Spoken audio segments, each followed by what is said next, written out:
अब रही इम्पॉर्टेंट चीज़, आपका जो सबसे ज़्यादा इम्पॉर्टेंट है, जो कि डिलीवरी के बाद नेगलेक्ट होती है, उसमें ज़्यादा हम लोग ज़्यादा कुछ नहीं कर सकते, वो ये है कि स्लीप। आपकी स्लीप डिस्टर्ब होती है डेफिनेटली, बिकॉज बेबीज़ इनिशियली वो रात में जागते हैं और दिन में सोते हैं। तो आप कोशिश कीजिए कि दिन में आप जब बेबीज़ की नींद आती है, बेबीज़ को नींद आती है, तब दिन में सो जाएं, क्योंकि रात में बच्चे जनरली होता है कि न्यूबॉर्न बेबीज़ ना रात में जागते ही हैं, और उसको लेकर आप कुछ नहीं कर सकते।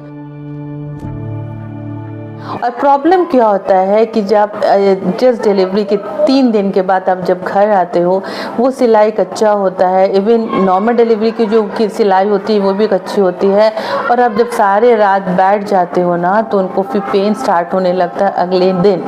तो ऐसे में आपको क्या करना है कि आपको ना कंटिन्यूस प्लीज़ मत बैठिए।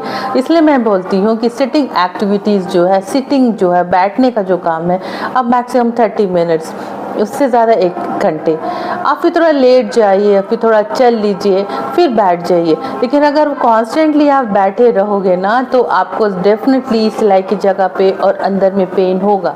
द रीज़न इज़ दैट कि इंटरनल स्टिचेस जो होते हैं, उसको सूखने में कम से कम 3 महीने टाइम लगते हैं।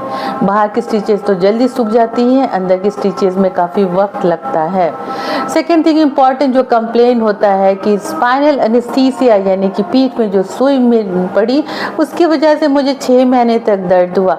बट थिंग इज़ दैट कि स्पाइनल की जो नीडल होती है वो काफ़ी पतली होती है, वो स्किन से जस्ट आपको थोड़ा सा अंदर जाते हैं, तो काफ़ी अंदर वो जाती भी नहीं है, उससे कोई ट्रॉमा या चोट भी नहीं लगती है।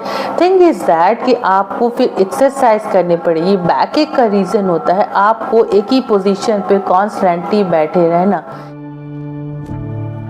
जैसे आप बेबी को फीड करा रहे हो और कॉन्स्टेंटली बेबी ने आपको जगा करके रखा है, तो आप सारी रात बैठे रहते हो, और सारी रात बैठे रहने की वजह से आपको पीठ में दर्द हो जाता है। तो इसलिए बैक की एक्सरसाइजेज हैं जो योगा इंस्ट्रक्टर से आप सीख सकते हो कि बैक की कौन कौन सी एक्सरसाइजेज हैं।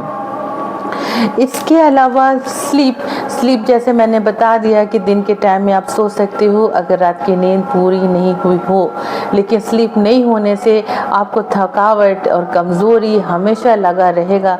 ये बात सोचिए ज़रूर कि ये होगा, और इसके लिए आप पैनिक मत होइए। आप अपने डाइट पे ध्यान दीजिएगा, खाने पीने पे, न्यूट्रिशन पे, ताकि आपकी जो एनर्जी लेवल थोड़ी सी मेंटेन रहे, ठीक है। इसके बाद पेन के बारे में मैंने बता दिया। बैक एक इज इम्पॉर्टेंट कंप्लेंट, और लोअर एब्डोमेन में जो पेन होता है वो भी सिजेरियन के बाद होता है बहुत लोगों को, बिकॉज ऑफ योर एक्टिविटीज़ कि आप बहुत रात देर तक बैठे रहे हो, इसलिए होती है। इसके बाद यह है कि मेडिसिन कौन कौन सा खाएं। तो मेडिसिन के लिए आपको वो जो मेडिसिन डिस्चार्ज पेपर में लिखे हुए हैं वो सब खाना होता है, जिसमें कि एंटीबायोटिक्स होती है, गैस की दवा होती है, और आयरन, कैल्शियम एंड विटामिन्स। पेट साफ करने की भी दवा होती है, क्योंकि इनिशियल स्टेज में शायद आपको कॉन्स्टिपेशन होगा। कॉन्स्टिपेशन के लिए सिरप कुछ दिनों के लिए खा सकते हैं, लेकिन लैक्सेटिव, बल्क फॉर्मिंग जैसे कि इसबगोल कंटेनिंग आपके जो कॉन्स्टिपेशन के जो एडवाइजेज हैं, आप उसको फॉलो कीजिएगा। मैं जब बोलती हूँ कि एक साथ उसको जैसे कि इसबगोल है या तो फिर ऑल डिफरेंट ब्रांड्स हैं, उसको हाफ ग्लास में 1 चम्मच मिला करके रात में 2 या 3 बार रात में 10-10 मिनट के इंटरवल पे ले लीजिए। इससे आपका बॉवल मूवमेंट मॉर्निंग आवर्स में काफ़ी अच्छा हो जाएगा। सुबह सुबह उठिए तो 2 गिलास पानी थोड़ा सा नींबू लेकर के ज़रूर पी लीजिए, और उसके बाद कोई ड्राई फ्रूट्स है, अगर आपने आलमंड्स हैं तो सोक करके रखिए, उसको सुबह में खा लीजिए। ब्रेकफास्ट आपका लेट से नहीं होना चाहिए, 9 बजे तक आपको ब्रेकफास्ट कर लेनी है।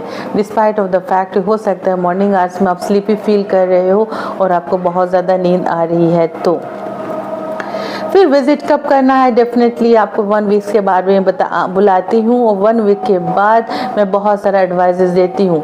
तो 7 डेज़ के बाद आपको क्या क्या एडवाइस दिया जाता है उसके बारे में मैं बताऊँगी नेक्स्ट वीडियोस में। इसके अलावा भी आपको अगर बहुत सारी चीज़ें पूछनी है, सवाल करनी है, तो प्लीज़ आप ज़रूर कमेंट बॉक्स में कमेंट कीजिए। Please, I want your participation. Thank you.